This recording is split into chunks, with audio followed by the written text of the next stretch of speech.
No vídeo introdutório, prometemos que brevemente lançaríamos o vídeo completo, mas por razões além à minha vontade não foi possível. Na semana passada estive muito engripado, por isso é que não consegui gravar o vídeo.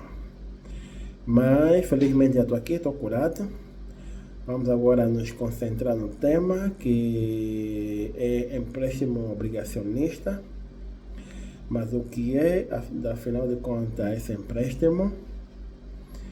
De forma resumida, é uma forma de financiamento em que um governo ou uma empresa emite títulos ou papéis de dívida, que também são conhecidas por obrigações, com o objetivo de obter fundos monetários junto de seus financiadores ou investidores. Normalmente ou geralmente isso ocorre quando tais governos ou empresas estão com dificuldade de liquidez para fazer face às suas obrigações financeiras.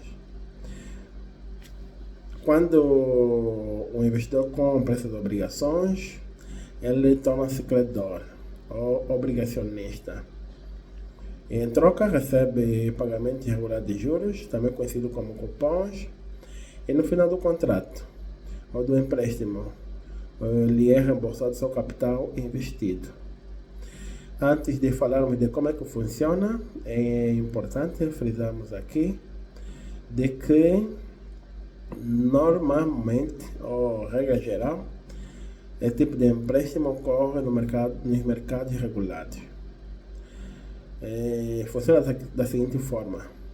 Primeiro, o emissor, que pode ser o governo ou uma empresa, emite tais títulos de dívida, onde já vem definido o valor nominal de cada título, a taxa de juro ou cupom e o prazo ou a maturidade, ou seja, o período em que esse empréstimo vai vigorar.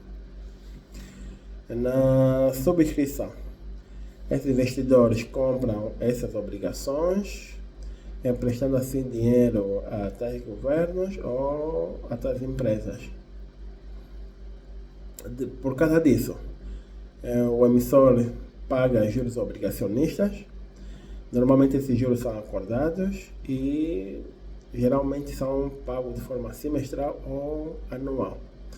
E no final, o emissor reembolsa o valor nominal de cada obrigação.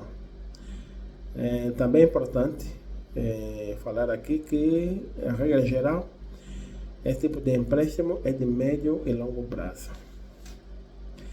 Se quisermos ter mais informações sobre tais empréstimos, podemos consultar o site da Budiva, Bolsa de Dívida e Valores de Angola, da Comissão de Mercado de Capitais ou o site da Unidade de Gestão de Dívida Pública. Lá podemos encontrar mais informações. No vídeo introdutório, prometemos que poderíamos falar sobre as vantagens desse tipo de empréstimo. E ao falarmos da vantagem, poderíamos fazer o exercício de tentar comparar entre as ações e os empréstimos obrigacionistas. E ao fazermos isso, o mais importante é nós tentar ver se para nós como investidor qual seria a melhor opção. E nesse vídeo vamos falar sobre quatro vantagens ou quatro diferenças. A primeira diferença é diferente das ações, em que dificilmente se prevê o quanto o capital investido vai render. Já no empréstimo obrigacionista, o rendimento é previsível. Em parte porque quando fazemos esse tipo de empréstimo já é acordado a taxa de juros. E normalmente essas taxas de juros são fixas.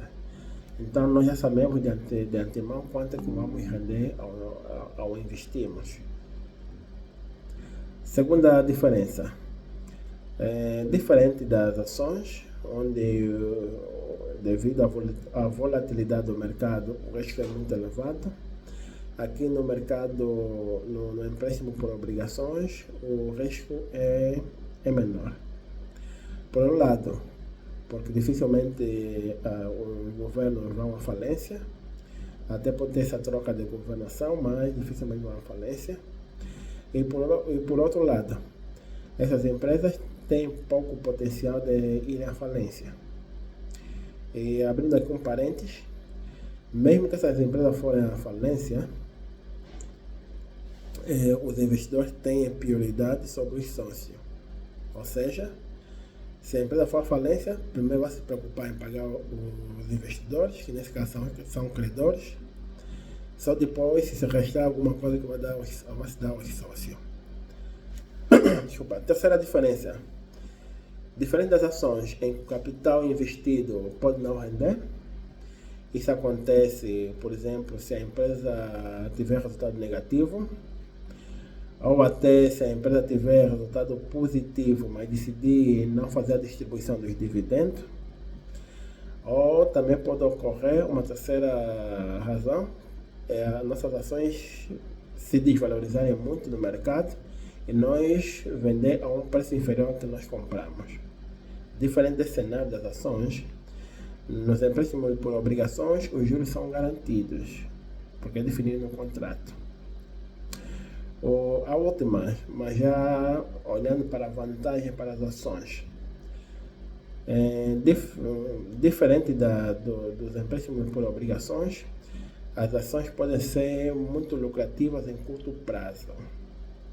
Primeiro, se as mesmas se valorizarem muito e nós conseguirmos vender nesse preço muito valorizado, e também dependendo do número de ações que nós temos numa empresa, se a empresa tiver um resultado no final do exercício positivo e estrondoso e decidir distribuir os dividendos, a nossa cota-parte também será maior.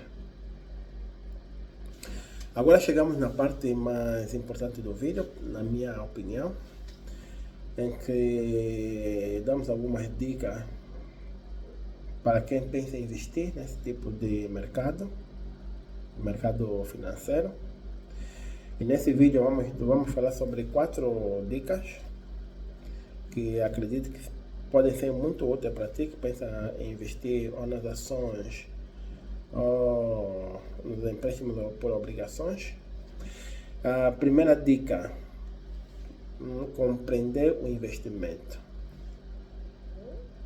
Primeiro ponto é mesmo estar bem abalizado de como é que funciona o processo de aquisição, comercialização e o processo de rendimento do investimento na qual pretendemos mergulhar. Segunda dica: avaliar os riscos e as vantagens. Como sabemos, nenhum investimento é isento de risco. Ou seja, dito de forma mais simples, todos os investimentos têm risco.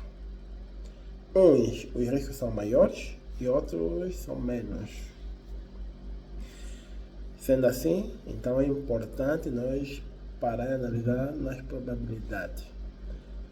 Se vamos ganhar ou mesmo se haverá perca, né? É claro que todos nós ao investirmos devemos ser positivos, ninguém investe para perder. Mas também é importante sermos realistas. Podemos mesmo ganhar ou perder. E também, ainda quanto a esse ponto, é importante nós não criarmos grandes expectativas. Ou seja, não nos focar de que vamos ganhar muito ao fazermos esse investimento. Essas expectativas podem ser muito frustrantes, principalmente se não conseguir atingir o objetivo. Terceira dica, o terceiro conselho: comparar as alternativas. Tira tempo para analisar se o retorno esperado compensa o tempo de investimento. Como assim? Por exemplo, nós falamos aqui no vídeo que o empréstimo obrigacionista, em geral, leva de 3 a 5 anos, é de médio e longo prazo. Ok, sabemos também, falamos aqui no vídeo, de que nesse período nós vamos ter juros, vamos ganhar juros. Mas devemos parar de nos perguntar: será que compensa termos o nosso capital investido 3 ou 5 anos e receber certo valor em juros, será que compensa? Não seria, por exemplo, melhor nós pegar esse capital, fazermos depósito a prazo, semestral, anual, ganhamos um juro, mas termos o nosso retorno mais cedo no capital que nós investimos? Ou até também podemos pensar, será que não compensa nós pensar num negócio próprio que possa ser mais rentável e também nos trazer o retorno do capital investido mais cedo? Ou parar e analisar, será que em vez de eu investir num empréstimo obrigacionista, não seria mais vantajoso investir, por exemplo, em ações? Saber o período em que as ações estão mais baratas, em que período elas podem ser mais valorizadas e temos o nosso retorno a curto prazo. Então, antes de investir, é importante nós mesmos comparar as alternativas. Pensar sempre, será que o retorno esperado compensa o tempo de investimento? Última dica, planeamento financeiro.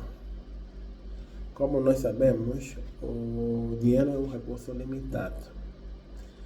Por isso, a dica é, pode até investir, mas invista de forma informada. E também invista de modo estratégico. Muito obrigado por ficar aqui, muito obrigado por acompanhar o meu vídeo. Quero agradecer a todos e também quero pedir a todos que virem o vídeo, por favor, que deixem o like, comentam no vídeo.